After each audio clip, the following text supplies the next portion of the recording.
Hello everyone and welcome to Khan's Tech Lab. As you know, we are working on AI series and we have covered a couple of sessions where we have just introduced the AI and ML and also we discussed the types of AI. In this video, we will discuss about generative AI. So, generative AI refers to an algorithm or algorithms that can create new content. For example, an algorithm that can create a text, an image, or a music, etc., based on the request of the user, which is called as prompt. So GenAI use models such as GPT, and the models will be trained on large data sets to generate the human-like outputs. For example, if there is a painter or an artist and a person approaches him and asked to paint a portrait of him, he will do that. The same thing if it, if an user of generative AI approaches it with a prompt, it will give the same portrait. The question is how it works. Before we go to how it works, we'll see the hierarchy of generative AI in the artificial intelligence hierarchy. So, generative AI is part of the deep learning. Deep learning is part of machine learning, and machine learning is part of artificial intelligence. So, artificial intelligence is a broader picture, and machine learning is a part of artificial intelligence where we can train the machines. And inside the machine learning, there are so many things. Out of them, deep learning is a particular concept where we train the machine in a wider, in a very deep manner.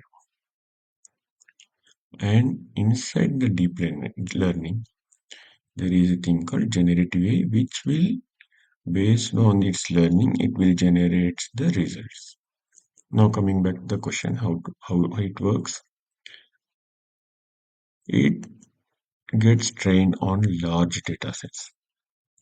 And as we discussed, it uses the deep learning models, for example, GPT, generative pre-trained transformers.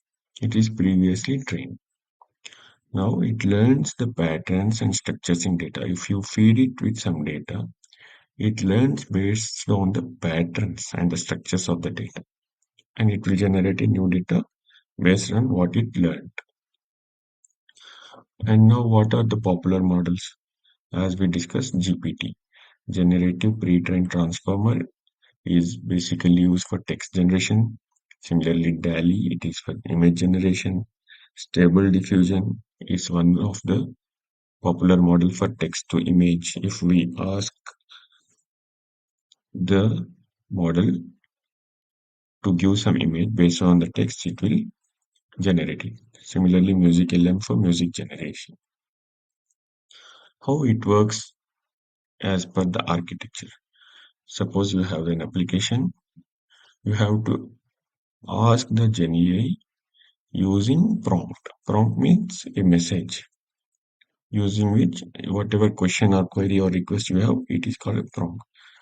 Once the prompt hits the GenAI, it uses the foundation model. For example, GPT. That model internally uses data to get the result and it will feed back to the user. Here are a few popular GenAI tools. ChatGPT is very much popular. Similarly, Midjourney, DALI 2, all these, Hugging Face, even GitHub Copilot. So, using the GitHub Copilot, It, it can assist you to generate new code based on what you are trying to develop. Similarly, there are so many tools. Now, what are the benefits? It enhances the creativity, it, it boosts the productivity, it is cost effective, it is useful in education, entertainment, and business. The picture you are seeing on the right side is an AI generated image.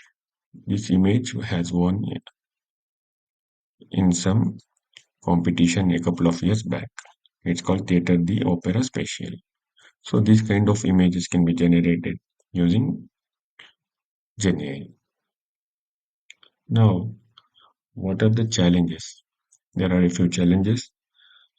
There may be misinformation, and there are a few things called deep fakes, and there may be bias. There are concerns about bias and fairness, how bias is the AI trained. Similarly, there are copyright and originality issues, and there are ethical concerns. And coming to the future trends, what it can do, it can become more human like, it can deliver more human like interactions. It can be integrated with virtual reality. It can be made personalized AI companion. Now, using GenAI, what are the ethical considerations we should keep in mind? First one is transparency. Second is data privacy. Third one is fairness and inclusivity. Fourth one is mitigating the misuse. Now, finally, what is the conclusion? GenAI is transforming the way we create and interact with content.